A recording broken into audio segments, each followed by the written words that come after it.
एक जंगल में साध नामक मुनि रहते थे। उन्होंने तप करके बहुत सी विद्या हासिल की।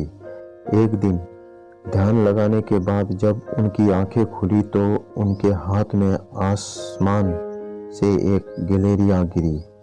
वह गिलहरी खून से लथपथ थी क्योंकि वो चील के पंजों से छूटकर मुनि के हाथ में आ गिरी थी। गिलहरी मौत के डर से कांप रही थी। मुनि को उसके ऊपर दया आ गई। उन्होंने सोचा, क्यों ना इसे अपनी विधा से अपनी बेटी बना लूं।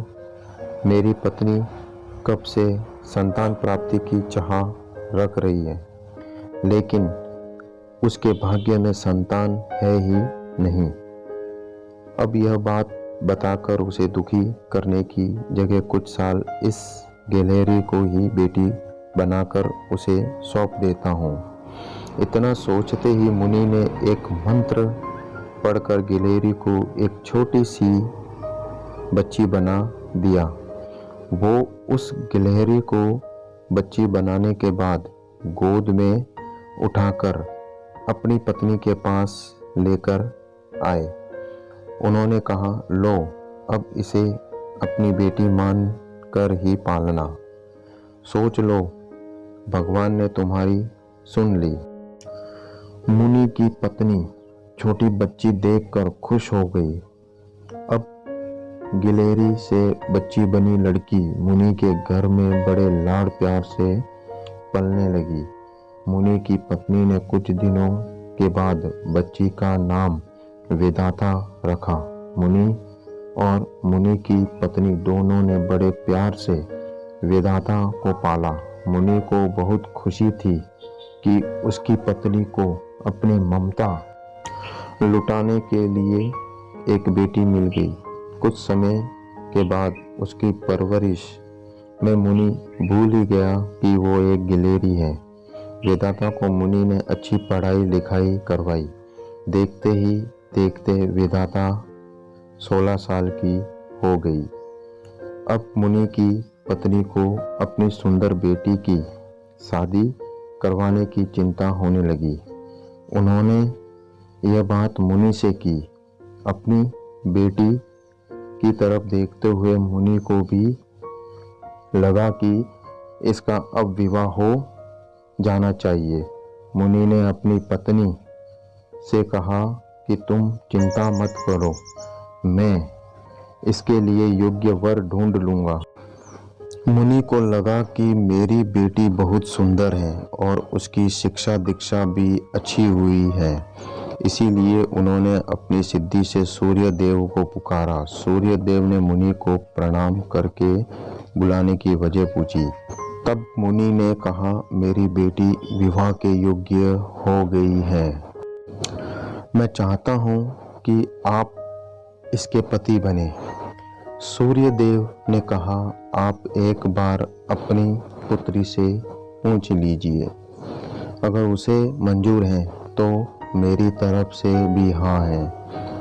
तब वेदाता बोली, पिताजी यह बहुत गर्म है, मैं इनके पास नहीं जा पाऊंगी और ना ही इन्हें देख पाऊंगी। मुनि ने वेदाता से कहा, कोई बात नहीं, हम दूसरा वर देख लेंगे।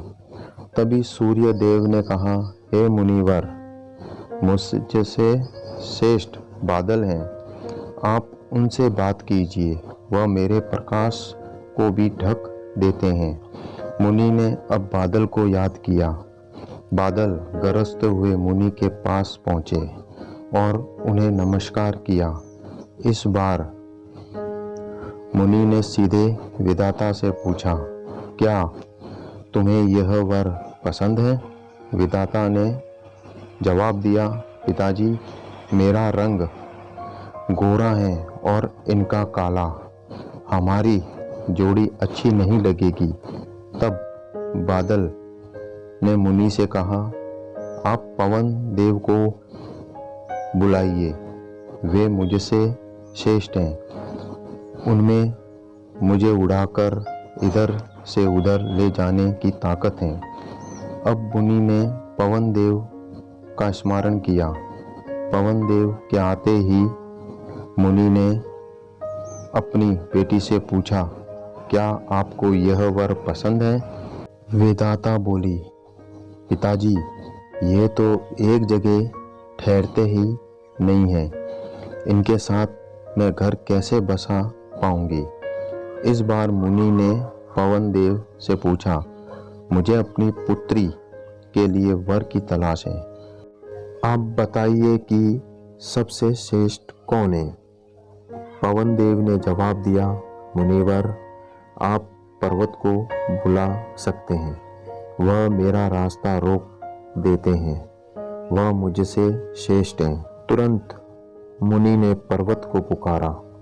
पर्वत को देखते ही विधाता बोली, यह तो पत्थर हैं, इनका दिल भी पत्थर का होगा, इनसे विवाह कैसे हो पाएगा पिताजी? मुनि ने हाथ जोड़कर पर्वत देव से पूछा, आपसे श्रेष्ठ कौन है? पर्वतराज ने जवाब दिया, हे मुनि, चूहा मुझ में छेद कर देता है, इस आधार से वह मुझसे श्रेष्ठ है। इतना कहते ही पर्वत देव के कान से चूहा नीचे कूदा। वेदाता ने जैसे ही चूहे को देखा, वह खुशी के मारे उछल पड़ी। उसने कहा, पिताजी, यही मेरा वर बनना चाहिए, मुझे ये पसंद है, इनकी मूंछ, कान, सब कुछ कितना प्यारा है। मुनि ने सोचा, ओ, मैंने एक गिलहरी को मंत्र विद्या से इंसान तो बना दिया, लेकिन इसका दिल अभी भी गिलहरी वाला ही है। मुनि ने तुरंत वेदाता को गिलहरी बनाया और उसका विवाह चूहे से करवा दिया। विवाह के बाद दोनों खुशी खुशी रहने लगे। कहानी से सीख, इंसान चाहे बाहर से कितना भी बदल जाए, लेकिन उसका दिल वैसा ही रहता है।